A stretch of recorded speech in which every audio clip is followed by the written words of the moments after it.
Life Malcolm show right here on In Touch News, where everybody is a star and the biggest star is you.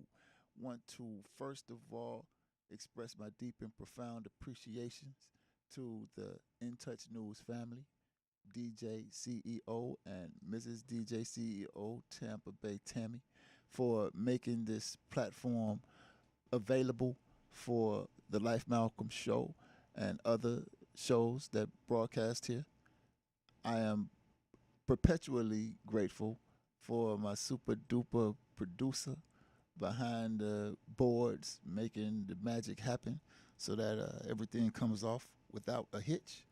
So just want to express those appreciations and say to you that I really appreciate you tuning in for the the little time we have together each week on Tuesdays, man. I used to do this show called Black on Black Ryan Tampa, and it was like my favorite.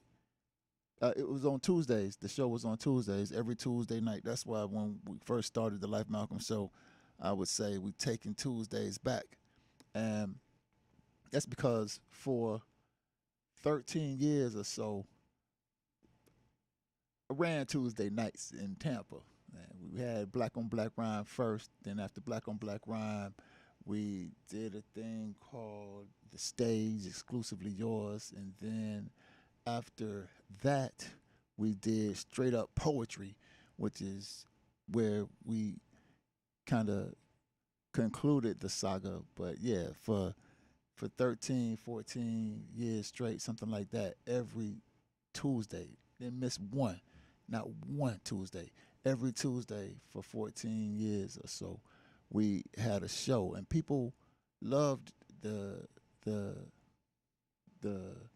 events that we produced, and I saw people get married from that event. Meet their partners there. People brought their partners there and proposed. Saw people get divorced, and in that thing, saw people grow to love each other, grow to hate each other, saw communities heal and build through that process. So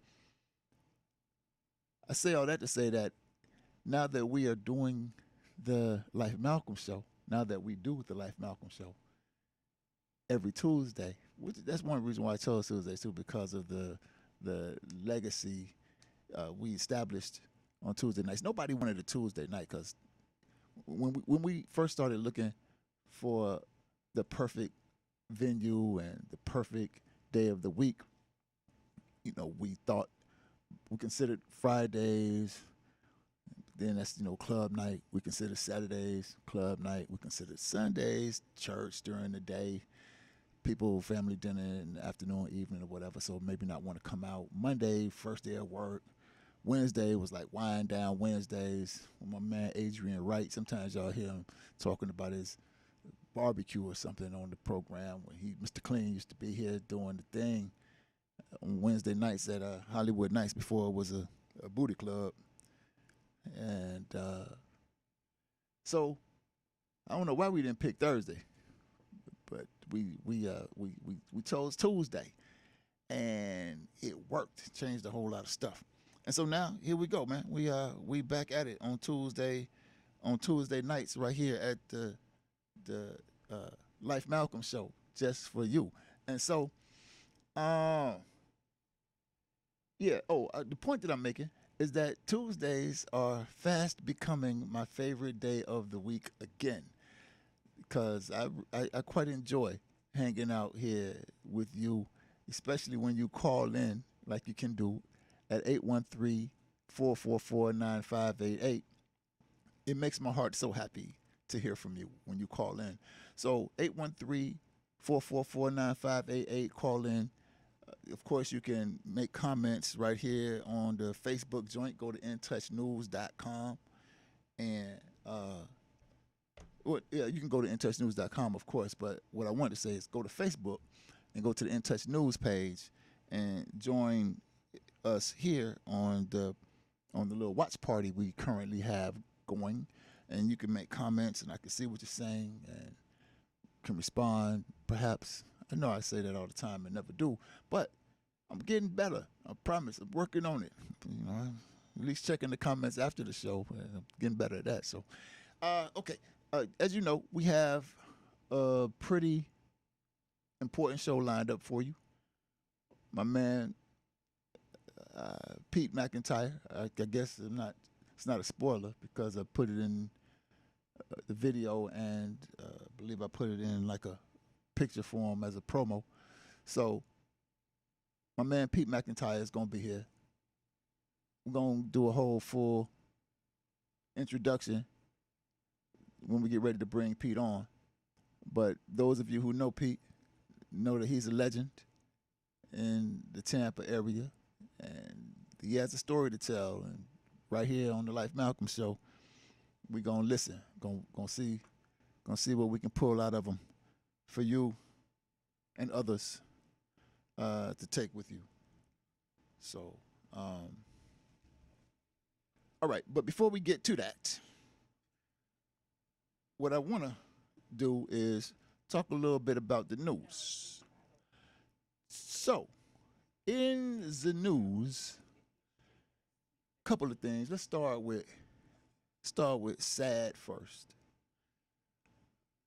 My man Keyshawn Johnson. I used to see Keyshawn when he played here for the Bucks, man. You know, we hang out a little bit, and I guess I bump into him now and then at the clubs. Never, friendly or chummy with them, but he was always cool, always cordial. You know, didn't have to be, superstar at that time, but he was, always just a really cool dude. So I liked the guy. I wish he would have had a longer career here in Tampa. He was a good look on the slow wide receiver side of the game, right? But just saw something about his daughter dying, 25-year-old daughter. I believe her name is Maya, something like that.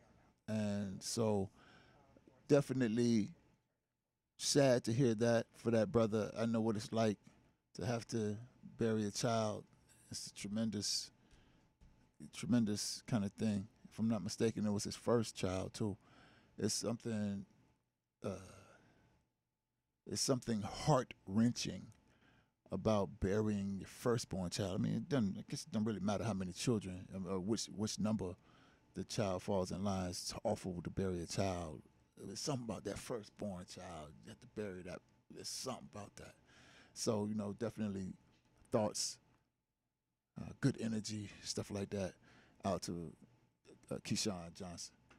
So that's sad news. On another moment of sad news this weekend, the marvelous Marvin Hagler, 66 years old, suddenly died, I believe, at home. Maybe he was in hospital, I don't know, but it was all of a sudden. And, man, that wasn't expecting that. I thought Marvin was older than 66 years old. That goes to show you not as young as I thought I was. But, yeah, man, Marvelous Marvin Hagler was one of the best middleweights in history, in boxing history. He has something like 60-something fights. I can't remember the exact number, but he won like 52 of them, and a lot of them were by knockouts. And, I mean, he put on a tremendous show every time he got in the ring. The fight with Tommy Hearns,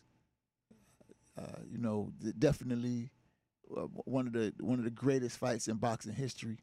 The controversial loss marvelous Marvin Hagler suffered to Sugar Ray Leonard was definitely a memorable event. One of boxing's biggest moments. And I don't know if you recall, like I like boxing, at least I used to back in those days. It was after Muhammad Ali, Joe Frazier, Ken Norton, and Foreman, and maybe one other guy back then. But after these guys, I would say I'd throw Larry Holmes in there too. So like after Larry, I can't forget Spinks. So like after they kind of faded away, from the heavyweight limelight, boxing got really dull. It's because the heavyweight division was the big thing. You know, it wasn't like now where you have all of these smaller divisions and some superstars in them. So uh, when the heavyweights faded away, all you had were the middleweights, and I say all you had were the middleweights again because the heavyweight joint was like a big deal. And so this is around the time when Rocky came out, with the white boy who was played by Sylvester Stallone, boxer, getting beat up and stuff like that. But then at the end, he always come back, and win something like that. Most of the fights, but the whole reason why Rocky was able to be such a phenomenon amongst boxing fans was because the heavyweight division was so empty. But it was right around that time when Hagler, Hearns, and Ray Leonard, Sugar Ray Leonard, came through with their middleweight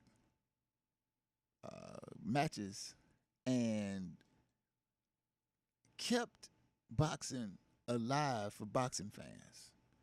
Heavyweight wasn't doing it until Mike Tyson hit the scene and resuscitated what was a moribund sport at the time. And so Hagler certainly has significance in the history books as not just a tremendous boxer, but as a athlete who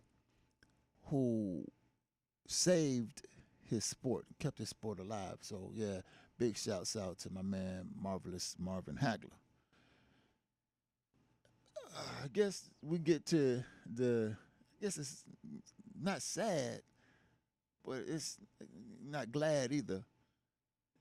Got to talk about your boy, Kirk Franklin, who sounded like he was about to put the stomp on his son.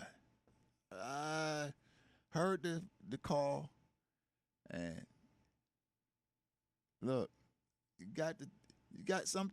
have to speak to people in the language they can understand.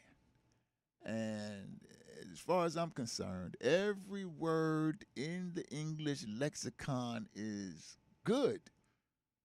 It has utility. Every there's only one bad word in the English lexicon, and that word is can't. Can't died a long time ago in a Coca-Cola bottle. But anyway, Kirk Franklin let his boy,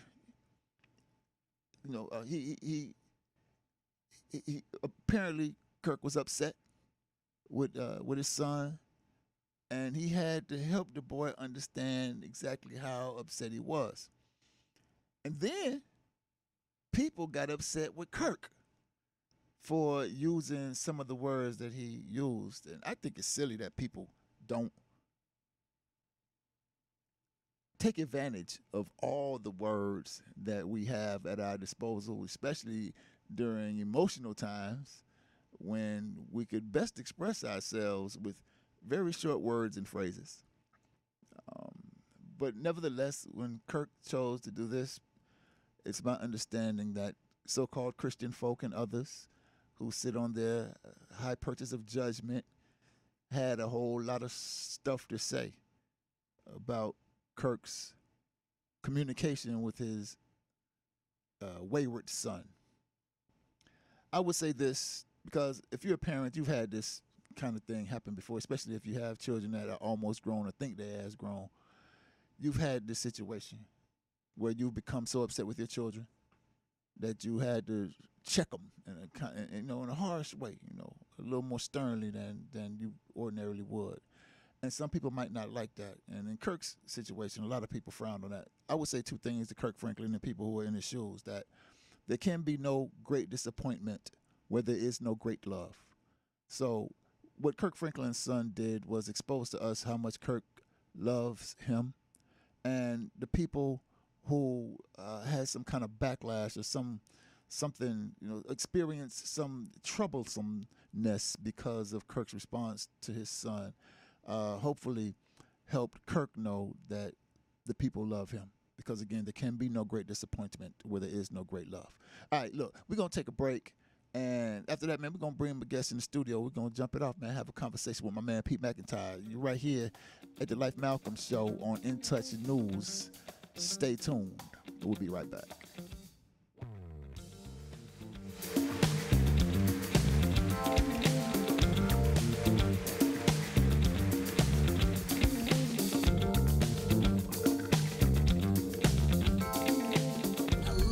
Kubo, what have you got planned for today? Come on, this way. Adventure can be found anywhere, but the best place to start is in the forest. It's the most powerful magic there is. Head outside to discover incredible animals. Wow. And beautiful plants that come together to create an unforgettable adventure. So grab your loved ones and explore a world of possibilities. Visit discovertheforest.org to find the closest forest or park to you. Brought to you by the Ad Council and the U.S. Forest Service. My teacher said that we should have a plan in case of an emergency. Do we have one? First thing I'm gonna do is grab a flashlight with dead batteries. I'm going to start randomly throwing clothes in the bag. You two will be hiding in the closet and Dad won't be able to find you. And that's when we both start crying. Uncontrollably. Can you pass the cutlets? Winging it is not an emergency plan. Make sure your kids know what to do during an emergency, who to call, where to meet, what to pack. Search Ready Kids at nyc.gov or call 311. Brought to you by the New York City Office of Emergency Management and the Ad Council.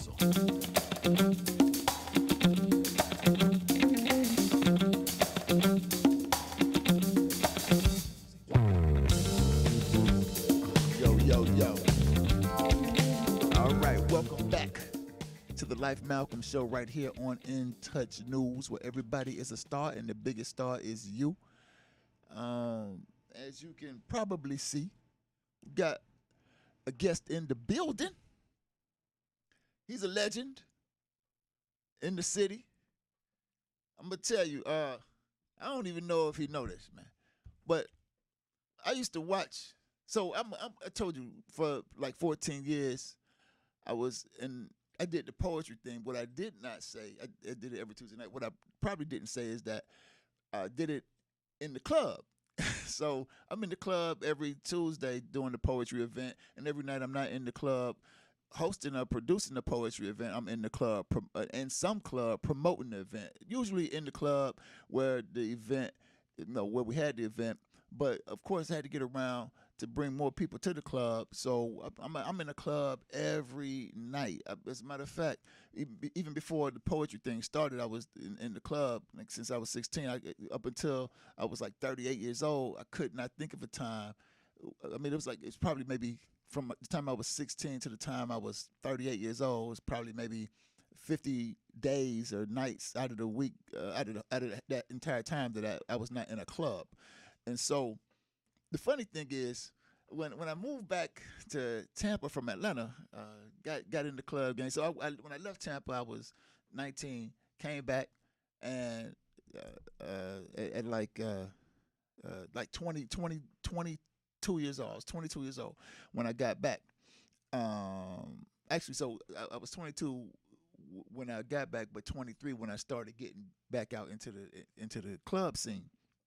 And so, I thought I was a, pretty, strapping young man. And I would, go up in the club, man, and I see this dude right here, right? And, man, he always had the mean mug. Now Pete, you done slimmed down a little bit, but Pete used to be big, right? And, he had this, just before either one of us was gray, had any gray, right? So he jet black hair. And just mean mugging all the time, right? At least to me. And I'm like, man, what's up with this old dude right here, man? How come, he always got the unit, right? And then one time I saw him smile and realized that's just how he looked. He smiled with the mean face. And so, but every time I saw him in the club, he always stood up like a man. When young men got out of pocket with the ladies, you can see Pete step in right there, say, we don't do it like that over here. He always carried himself in a way where people respect him, follow him. I've never seen him be a follower, but I've seen people follow his pattern. Matter of fact, I don't even know if he was paying attention to me when I was paying attention to him, because he was on his man thing, and that was good for a youngster like myself to see, so I know how to manage these scallywags up in the club. And so after a while, Pete started to recognize me. I don't know what changed. I don't know if it's because I started getting wrinkles too, or whatever. But one day he said my name, and I was like, oh hell, I done made it. Now I'm in there I'm in the men's club, and so ever since then, every time I see Pete, man, it's been nothing but handshakes and hugs, nothing but love and encouraging words. As a matter of fact, I just saw him 2 weeks ago, maybe 2 or 3 weeks ago, down in Ybor City. I think it was Ybor, and he was like, yo, the Cotton Club opening back up, because we used to do the poetry event at the Cotton Club, and he said, man, I thought about you. You should think about doing your thing at the club again. And while that'll probably never happen because I've retired from that, when DJ CEO hit me on the phone, was like, yo, you should think about having Pete McIntyre on the show. I was like, who is that? And so he told me a story about Pete McIntyre. I was like, oh, okay, yeah, that's what's up. I give him a holler because it's an interesting story. Then I called the number. I'm like, yeah, can I speak to Pete McIntyre, please? And he was like, I was like, this is Life. He was like, Life, what's up? I'm like, okay. And we talking a little bit. I'm getting him a little interview on. I say, like, brother, you familiar with me? He said, man, I just saw you 3 weeks ago. And so when he said that, I was like, oh, Pete, why Daryl just didn't say Big Pete? And so, ladies and gentlemen, brothers and sisters, friends and enemies, and those here on assignment, I'm going to welcome to the show right now Pete McIntyre, who I affectionately call Big Pete. Big Pete, what's happening, man? Welcome to the Life Malcolm Show. What's going on? How you doing, brother? Here, brother? Good. In your presence. Good, man. So we're going to just go through the regular preliminary, introductory stuff. So, I'm going to interview you like I don't know, and the people don't know who you are. So where you from, Pete? Tampa, Florida, born and raised. What side of town? I don't claim a side because that's the problem going on now. Okay. Well, what side of town were you born on? I was born in Tampa General Hospital. Tampa General Hospital. Okay, all right, right over. Okay, yeah. Mm-hmm. So that was what year was that? 1966. 1966. Okay. So see, you got about 19 years on me. I was born in 75. I'm 55 years old. Okay, I'm 46. All right. So see, that's what I'm saying. So I'm in the club 23 years old. Pete in the club 43 years old, 42, 43 years old. So yeah. So but I was always checking you, man, how you carry yourself. So they say, I hear people say that you are a legend in Tampa. Tell me about that, man. How was it growing up in Tampa in the 60s for you? Well, the 60s, I was in the 60s only 4 years. Well, you're right. I'm in the 70s. Yeah, my bad. 70s, it was interesting because I got a pretty decent mind on my shoulder, thank God. But I used to sit back and watch the grown folks, okay? And not only watch, I listen to all the stories. And it's 3 sides to every story. Uh-huh. That person's side, and the truth. Right. Now, it's your job to decipher what's real, what's not. Right. So, growing up, I learned, listen, learn, watch, and I put some in me. So what I wanted to keep, I kept it. What I didn't want to keep, wasn't no good, I put it to the side. Yeah. Because at the end of the day, I learned at a very, very young age we only got one life to live. Yeah. Because I lost family members when I was very, very young. So, I know that's tragic, but it's part of life. Right. Me and you lost a son. Right. You know what I mean? So it don't get no worse than that. No. Than a child on the ground. Right. But I learned also at a young age that I had to learn to protect myself because when you're out in the streets, where I was in the streets and I was in school. I went to college, but I also had street smarts. I played around the streets. But I learned that you have sheep, you have wolves. My natural is being a sheep. I love to give. But I know a wolf see a sheep and want to attack. So I had to put my sheep to the side and let the wolf be shown. So when you were saying I always look mean mugging, yeah, I really wasn't mean mugging. I was just letting somebody know that don't know me, I'm not the one. Yeah. So stay away. Yeah. because it's not what you want. Yeah. Just like that. Yeah, I always got that feeling that it wasn't what I wanted. You made that clear. So let's unpack that what you said a little bit about school. So what school did you go to? Which high school? Yeah. I went to King, right? Went to King. All right. Mm-hmm. Okay. That's what was your sport? Because King used to be pretty good. I played football, basketball, and ran track. Okay. All right. So a triple threat. Yeah. What position in football? Wide receiver. Nah. Mm-hmm. Yeah, I had you figure for something like a linebacker. That's what everybody think, but I played wide out. Okay, all right. So you had speed. I love it. Okay, all right. Speed, strength, whatever. I had it. What position on the basketball court? Shooting guard, point guard, small forward, sometimes power forward. At 5'11". 5'11"? Mm-hmm. Back then. Okay. I'm still 5'11". Nah. I haven't grown any. Okay. All right. Okay. All right. So now you said you had to learn to protect yourself Mm-hmm. In the streets. Well, hold on. Before we get to this, let's stick with schools. You say you went to college. Tell us about that. So what college did you go on? I went to Baylor University. And I went to Florida A&M. Stanford, Florida A&M. Did you go on scholarship? You just scholarship. Football? Double scholarship, both. Okay. Football, basketball? Yeah. Okay. But I also went to prison while I was in college. Okay. Is that Never had a juvenile record. Uh-huh. I was in the fight at Grace's, which is a cotton club, but at Grace's with 4 guys. Yeah. Hit all of them one time. Yeah. Judge go send me to prison. Harry Lee Coe. Harry Lee Coe, Hanging Harry, who killed himself about doing people under wrong. a bridge. Yeah. Yeah, blew his brains out. Yes, sir. Yeah. We Karma celebrate is that the day that he could no longer be a threat to African people. Because I remember, I mean, not we don't celebrate his him blowing his brains out, but when he left the bench, and I'm not saying that, I'm not telling people what to celebrate. I'm just saying that I'm not saying we celebrate that. But when he left the bench, that was like the Emancipation Proclamation, Juneteenth, and all that rolled in one. Because he used to send people to prison. So how old were you when he sent you? I was 24. 24. Yeah. He sent his own son to prison. Yeah. So think about that. He sent his own child to prison. Yeah. And his son ended up killing himself. His son killed himself? In prison. He hung himself. So it wasn't just blacks. Yeah. He said if my mother came in front of me, she was found guilty, I'd send her to prison too. Yeah. I seen those words come out of his mouth. I was right there present. Yeah. So what year were you in college when he sent you to prison? 89.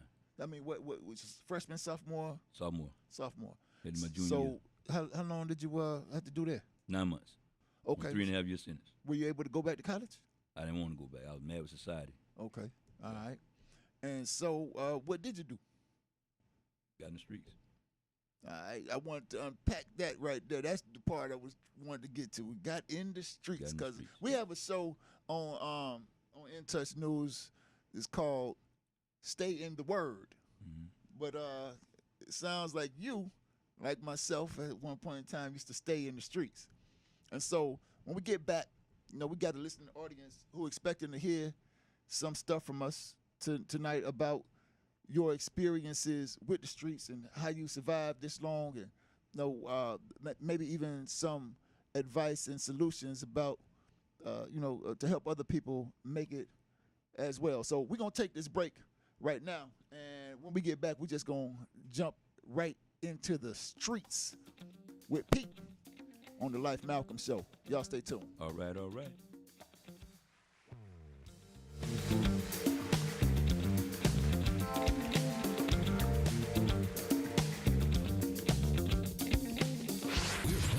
Favorite old school.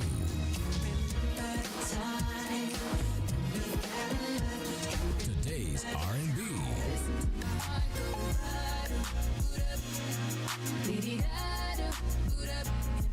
With a smooth touch of jazz.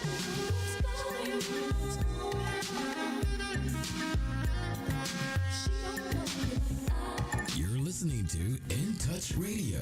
Welcome to Calvin's Barbershop. You all got to see this. I don't even want to know what you're looking at on that phone. Well, you should. I was learning about the dangers of high blood pressure and that we need to get ours checked regularly. High blood pressure can increase the risk of heart attack or stroke, but this text program can help keep it at a healthy range. Just text Barbershop to 97779 to sign up. I'll get right on it as soon as I'm done with this baby panda video.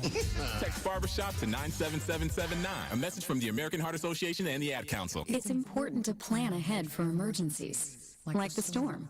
When it kicked in, we had a plan. We were able to get in touch with each other in no time. How to find each other. The whole experience was fine. The most frightening 10 hours of my life. If there's one piece of advice I'd offer other moms out there, it's to stay calm and keep to the plan. Some parents plan ahead, some don't. Make sure you know where to find your family in an emergency. Start your plan at ready.gov. Brought to you by FEMA and the Ad Council.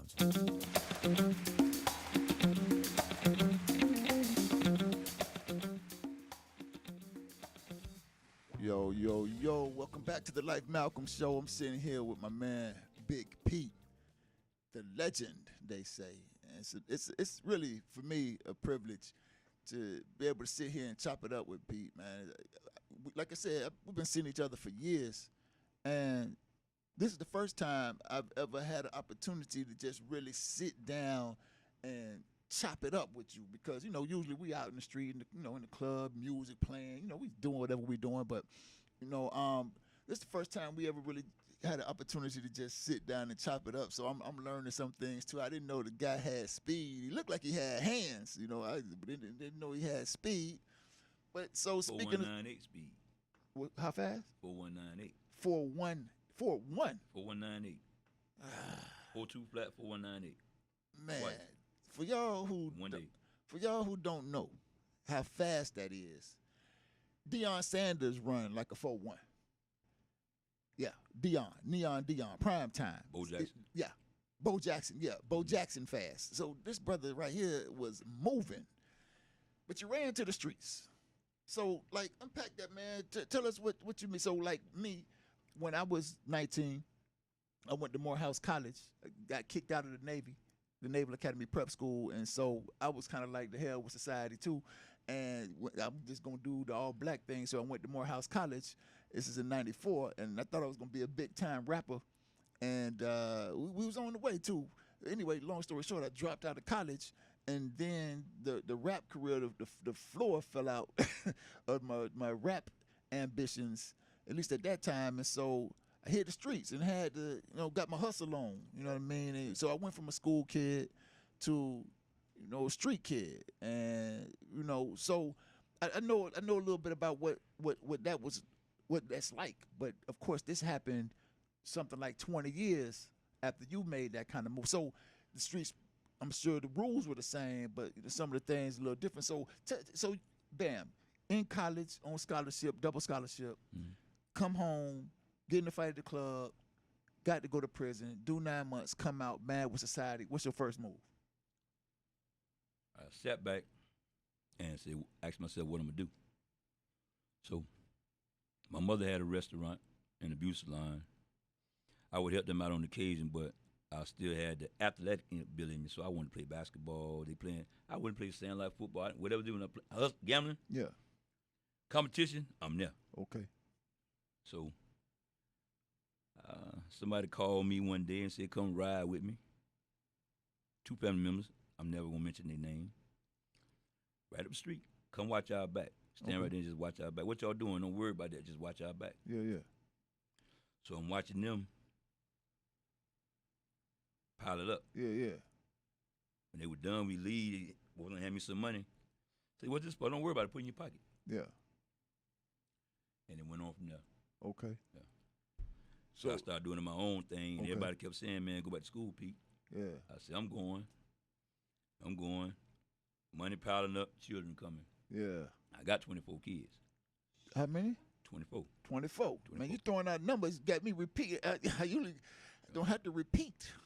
Yeah, but you say 4.198. I had to say what? And now you say 24. Yeah. Okay, all right. And that came with the territory, You know how the game go. Oh, yeah. if you halfway got a name, you halfway decent, you got a little money in your pocket, you driving nice cars, you dress nice, smelling good. Yeah. You got a decent head on your shoulders. Yeah. They're easy. Yeah. That's just facts. Yeah, 100.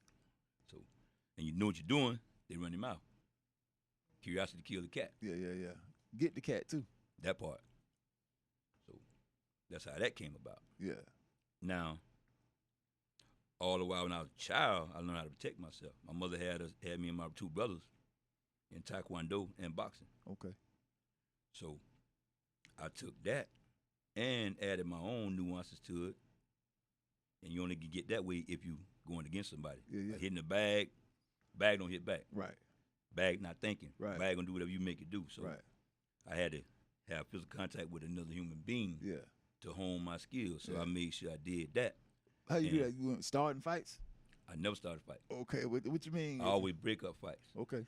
I would get into a fight trying to stop brothers from hurting each other. Okay. Because it'd be somebody on one of the factions that'll say, P nigga, you ain't, hey, oh, come on, brother, ain't none of that. Yeah. But whatever. Yeah. This ain't what you want. I just want y'all to not hurt each other. Yeah. Why you do that? Yeah. Now it's over. Yeah. See him? Yeah. That's still pretty bad. Yeah. So, all right, so you started hustling, making money, taking care of the children. Well, what was the high point of the street life? Really, it wasn't a high point with me because I knew early on that I was committing genocide. What I mean is, like, what was as high as you got in the street? I'm saying, like, what was the I get what you question you asking. The money, whatever. Yeah, the was it amount the money, of drugs. the fame, the girls? I didn't care about that. Okay, because I'm telling you, at the very beginning, I seen that I was committing genocide. Okay, I didn't want to be that guy. Okay, to destroy my culture, my neighborhood, my people. I didn't want to be that guy. Okay, so I got in and I got right out. Okay, and I was trying to tell other people to do the same thing. Hey man, you see what you're doing? Yeah, you got this. You serving this pregnant girl. You serving these kids. Something not right with that. Yeah. Because no matter what I did in my life, I always kept my morals and my scruples. Okay. I stood strong on that. 100. Yeah. So, also, I was a guy that if I don't care what neighborhood I went in, if I seen you supposed to be in school, they'll say, "Oh Lord, here come Pete." Ain't no point in running because I'm gonna catch you. Yeah. So they find out early. Ain't no point in running. You can't run away from him. Not only was I fast, I was long-winded also. Yeah. Okay. So if you ran 2 miles, I can run 5. Yeah. Backwards and still, come on. Yeah. You tired of running now? Yeah. Yeah, I'm not. Yeah. Come on. Okay. Tear that behind up, go take your mama house, then you go to school. Yeah. Fifi could tell you that. David Gay. Yeah. He could tell you. Yeah. I did that. Okay. I'm not just talking. Yeah. You know, Fee Daddy stay right down the street from me. Okay. Yeah. Katie Williams. Yeah. Same with him. When I called him at 15, doing what you're supposed to be doing. I said, man, you don't live after this. You cannot live your life. If you say you want to go to the NFL, you can't do it doing this. Stop that. I catch you doing it again, I'm gonna hurt you. He was 15 years old. So now you in the streets at this time? I'm in the streets. Okay, all right. But you checking them though. Yeah, Keeping them out the streets. I stood on my morals and scruples. Right on. Just a child. Right. Making grown man decisions. Right. You can do better if you have enough of us saying don't do this. 100. And you can't say you see me doing that because you never seen me doing nothing wrong. Okay. You can only speculate. Right. And speculation is no good for nobody. Right. If you can't see it with your own eyes, don't go on what you hear. Yeah. Go on what you see. Yeah. So I never showed them what I was doing, but I made them stop doing what they was doing so they can do the right thing with their life. Yeah, right on. And so, like, you heard the introduction. You were sitting right here. That's what I was telling people from the beginning. Every time I saw Pete, I saw him stand up like that. I remember seeing you get in the middle of stuff, some action in the club when people act like they ain't had no sense.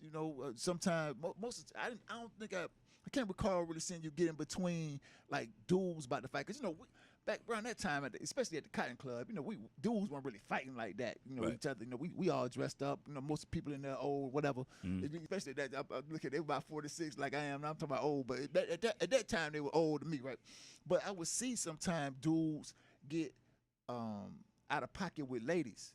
And, you see the ladies have a reaction or a response, and then the dude want to, swell up or whatever like that. And I would see you, say, hold on, and, check that kind of stuff. I remember seeing you. Yeah, I remember seeing that.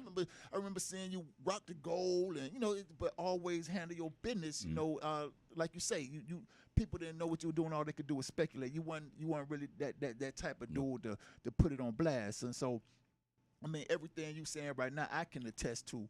Well, you know, as far as how you interacted with young men, I didn't see those occurrences, but I can tell.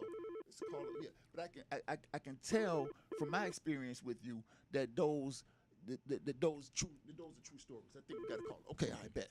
Caller, come in. You on the Life Malcolm show right here with my man Big Pete. What you got to say, caller? Come in. Good evening. This is Candy Lowe, and I just jumped on about 10 minutes ago. Great to hear the show, and good to see Brother Pete on and sharing his story. And I just want to say hello to him and you as well, Life. And I'm going to jump off and continue to listen to the show, but I'm just enjoying listening to Brother Pete because I know there was a number of other guys in our community that was the same as Pete. Out there saying this is not the right way to go, and let's try this and let's try that. So, you know, hats off to you, Brother Pete, and keep doing well, brother. I appreciate it, sweetheart. Candy Lowe, you know, it's always such a delight to hear from you. It makes my heart so happy. So, all right, so that was the high point. There was no high point. Was there ever a low point? Yeah, it was a low point. Okay, what was the lowest point? The lowest point, found out my mom was real sick. That was a low point. Okay. Because my mom was not only my best friend, a lot of people loved and respected my mom from the restaurant, the beauty salon we had. And when she passed away, it was standing room only at her funeral. So that showed the love that she had, you know. And everybody called her Mom Cal. And see, when you see my mom, you see, like I was scowling, mean, saying my mom. Women would see her be like, oh, your mama saw me. I say, sweetest thing in the world. Yeah. Stop judging the book by the cover. Yeah. It's only a facade. Yeah. See, it's like we've been knowing it with each other for a long time. And you said, which is true, we never had dialogue. I used to sit back and watch you do your poem thing. And the reason why I never said anything to you because what you was doing, you was handling it properly. There was no point to talk to you. Right on. Appreciate that. Sit back and just watch. Appreciate that. You did a well job. That's why when I seen you 3 weeks ago, I said, hey, man, they're back open. But I didn't know that you passed that. Yeah. You know, Daryl told me you passed that. You're going back in the club, so I respect that too. But another low point, not really low, just shit happens. Yeah. I apologize, but you ain't got to apologize to me. I apologize on his behalf, on the behalf of the In Touch News family. I failed to give the lexicon limitations before Big Pete got up in here. We're talking like we on the block. Bro. I'm jealous because I wanted to say something like that. I've been wanting to talk like that. I would not 3 months. Do that again. We all good, brother. Respect. Yeah, want it. I got shot in 92. That was kind of sort of a low point, but not really, because the person that did it was pretty much I called a family member. You know, so I had ill feelings for a short period of time, and then a shorter period of time it was forgotten, forgiven, and done, as far as I was concerned. Man, we got to talk about that. All right. Look, so we're gonna take a break. You got to tell that. We got to talk about that story right there because that's big. You said you only had ill feelings for a short time. A very short period of time. Yeah. Then it forgot, forgiven. Forgot, forgiven. That's what's up. All right. Still my brother. Hey, look here. Stay tuned, man. Life Malcolm Show. You can call in too, 813-444-9588, and we will be right back.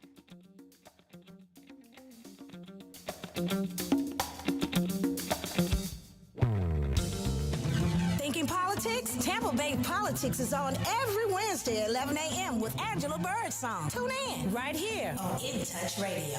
Hey, this is Agent Wright, better known as Mr. Clean. You looking for some great barbecue? Come see them two brothers in the grill, located at 423 Virginia Street, Charleston, West Virginia. We got ribs, chicken, pulled pork, brisket, collard greens, mac and cheese, baby. Come get some and get you a nice, smooth cigar. 304-550-4431. That is 304-550-4431. Come get some, baby. The Rib Man, mama, the Rib Man.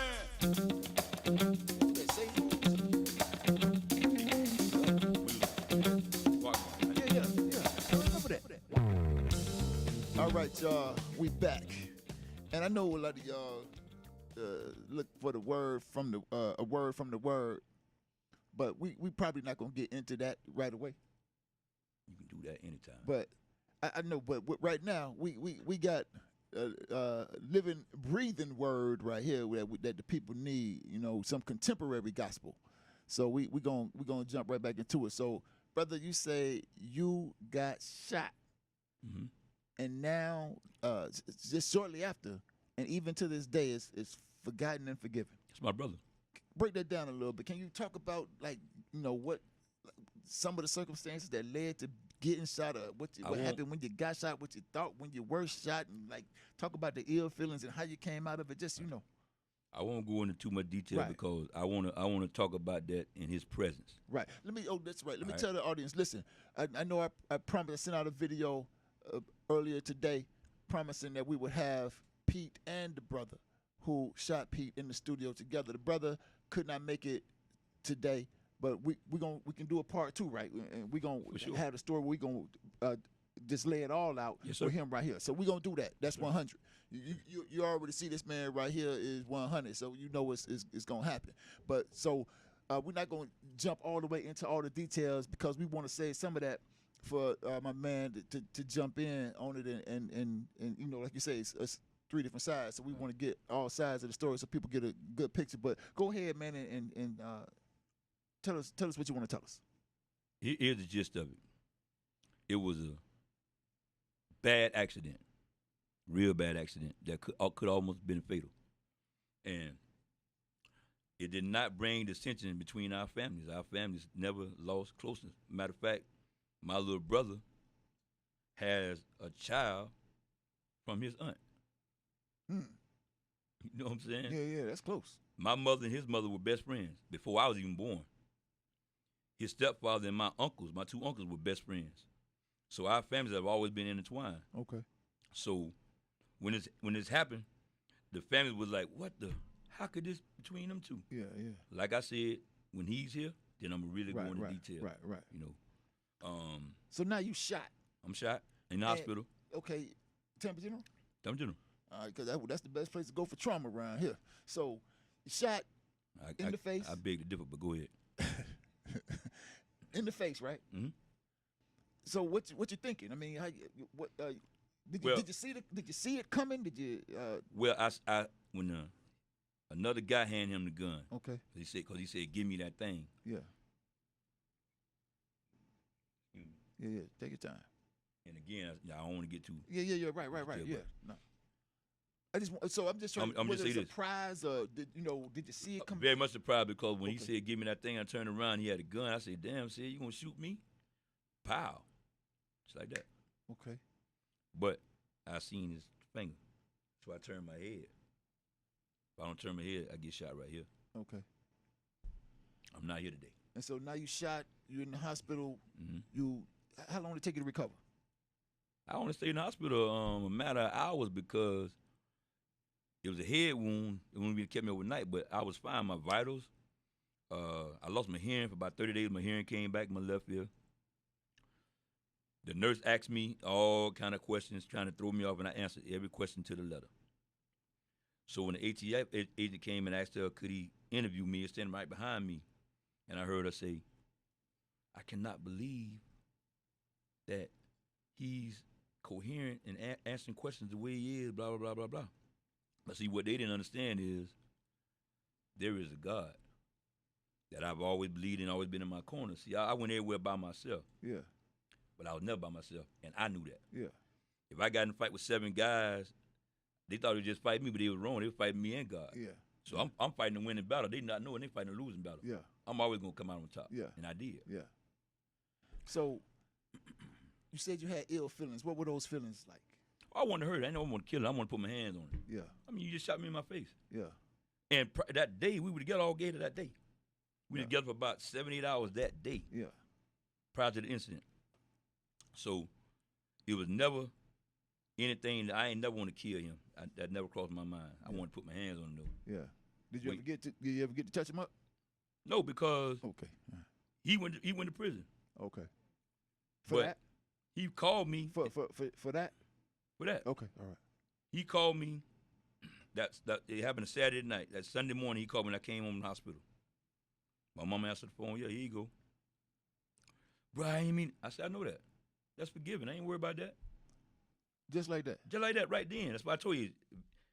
Boom, that happened. I was upset for a minute. Then, right after I was upset, it's over and done. Forgiven, forgotten. So now, what's your thoughts on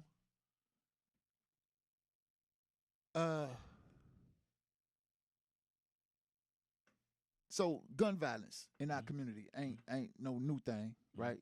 This happened in 92? 1992. So that's what, 29 years ago, something like that? It's the longest. It's 2021. That happened in 1992. Oh, yeah, that's like what my man bad? What's that? That's like 29, ain't it? Somebody help me. Call in and help your boy with math. I went to law school. I did not go to engineering school. But okay, so it's been a long time ago, right? So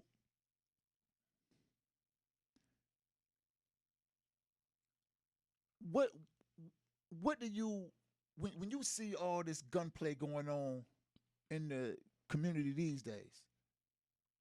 What are your thoughts? Right. You know, whether we talking people who were fatally shot or just, you know, like the other day I saw like 4 people shot but they survived, and you know, so when it's going on, what are your thoughts? I'm glad you asked me that. And how can you jump in?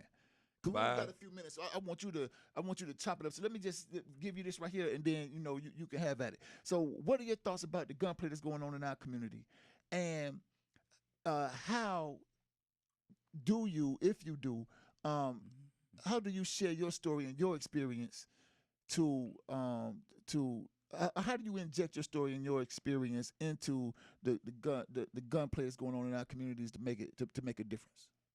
You ready? Yes, sir. 5 years ago, I had a meeting. What's going on right now, I seen it coming. I always have foresight. I seen it coming. 450 men hit me on Facebook saying, Pete, I'm going to be there. Women try. I said, no, you women, y'all cannot come. No disrespect, but y'all been out of place a long time. You've been in the head of the household. That's not your job. And I raised my hand first. I'm guilty. Make them boys and leave them with women to be raised. It take a man to raise a boy. So, Said was there. I made sure that Said was at this meeting. But only 17 men showed up when 450 men say they would be there. I had enough food to feed 500 men. And women kept calling people. No. But it's sad that out of the 17 men that were there, they really didn't understand what the problem was. And the problem is real simple. It's our fault. The fathers. It's not enough men being a man to the boy child.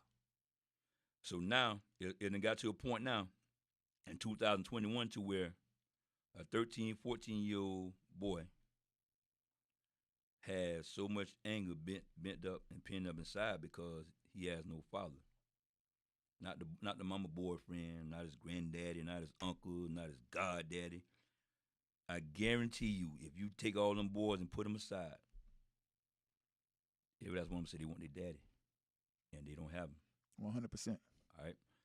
So now they leave the house at 13, 14 years old, no education, no value of life, no monetary money in their pocket.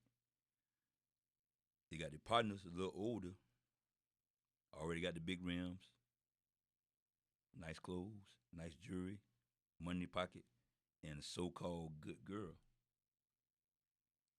And they making babies. Now you think about that. You got a 13, 14-year-old boy trying to be a man that he has no clue how to be a man, because more than likely, whatever man is in life really ain't paying him no attention. He just worried about his mama. Right on. It's facts. Right on. Been there, done that. 100.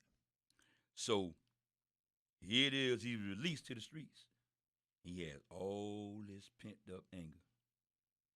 Then he got somebody that called himself close to him, give him a gun, and said, man, if anybody try you, anybody disrespect you, bust a cap in him. He ain't thinking, man, they ain't gonna do that. He thinking, okay, All right, because he got this anger in him. So now they so stuck on this disrespect thing, not understanding what real disrespect is. First of all, let me go back. You asked me where I was born at, what neighborhood. What did I say? You I'm said from Tampa, Florida. Yeah, Tampa, Florida, right. That's one of the problems too. I don't know anybody. If you know anybody, let me know. Tell me who owns the neighborhood. Tell me who owns the street. Yeah, I can't answer Tell me that. who owns the color. Yeah. So why is it, not just only in Tampa, but all over the nation, you got these boys losing their lives about because he live on 33rd, he live on 32nd, one block over. Yeah. You're supposed to judge a man by his character. Yeah. You only can find a man character, you have a conversation with him. Right on. If his partner say, man, he ain't no good, and you all automatically go on that, which happens every day, it's prevalent. Even with grown folks do that right now. Still, I'm 55 years and I'm still getting that. Yeah. So I can imagine a child, what he going through, he getting beaten in the head, and there's some of them in their heart, they want to do the right thing. Yeah. But they ain't got the right thing around them. The right thing is the right man, which should be their father, showing them how to be a man. So do you ever get an opportunity to share your story about forgiveness with families who are survivors of gun violence?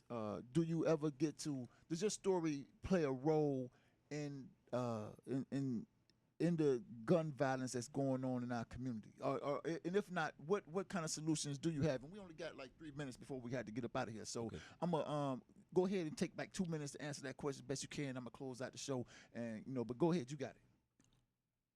When Sid came on prison, I told him, I said, man, listen, because it's always been on my mind the whole time. I said, listen, we got a story to tell, and we need to let the nation see it, not just City of Tampa, the nation, because Baltimore, Chicago, Detroit, Anchorage, Alaska, Memphis, Tennessee, Missouri, Kansas City, Missouri, Jackson, Mississippi, these places are terrible. You want it. I'm not going to go down, you know about Tampa and St. Pete and Clearwater and Lakeland. Right. It's local.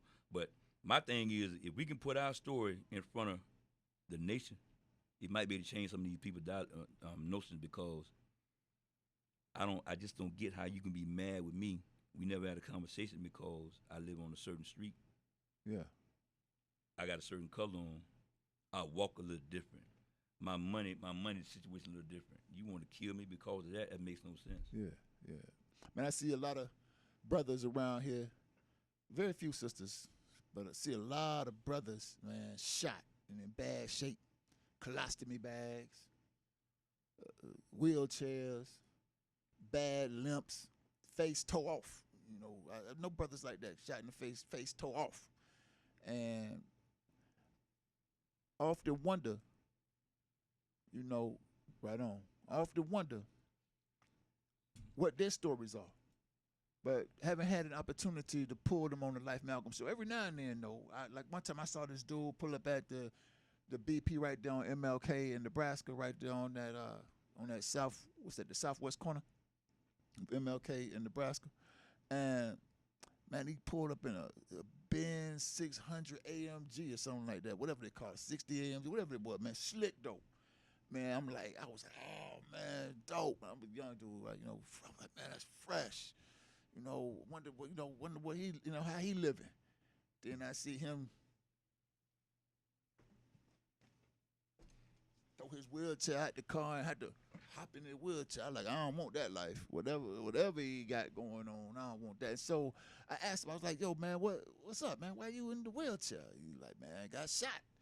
And, so I never really get the stories. Every now and then, I just say, man, what happened? Because I'm hoping maybe they had a stroke or something. Well, not hope they had a stroke, but hoping they didn't get shot. Let me say that. Most time, brother, it's been shot, And so for you to be a survivor of that type of violence, but not just a survivor, but a forgiver of that type of violence. And not just a forgiver, because, people say, you can forgive from a distance and all that, but you say this is your brother to this day. That's my brother. That's my brother. That's tremendous, man. Yeah. And so I want to encourage everybody listening to the Life Malcolm show right now to investigate your own life, because you got a story to tell. all of us have not experienced this type of violence, that Big Pete experienced. But some of us have had friends and family members do awful things to us, and have not yet found a way to forgive them. But some of us have, and whether you have found a way to forgive or have not, there's a story there. And so investigate your life. Hopefully this story right here helped, and your story can help somebody else too. I got to say this real quick. I'm going to change the subject real fast. I got stage 4 cancer. I was diagnosed that in October. Fellas, put your pride aside. Go get your checkups. I didn't, and I'm in this position I'm in now. Go get your checkups. Yeah. Please. Don't stay away from that doctor. Go get your checkups, man. It's important. Yo, right here on the Life Malcolm Show, man. Big Pete, always looking out for the people, man. I appreciate y'all tuning in. I look forward to the next time. We're going to do this thing, man, again, part 2 for real, 100. Yes, sir. All right, man. Listen, thank y'all for tuning in. This has been the Life Malcolm Show right here on In Touch News. We out. To be continued, y'all. All right.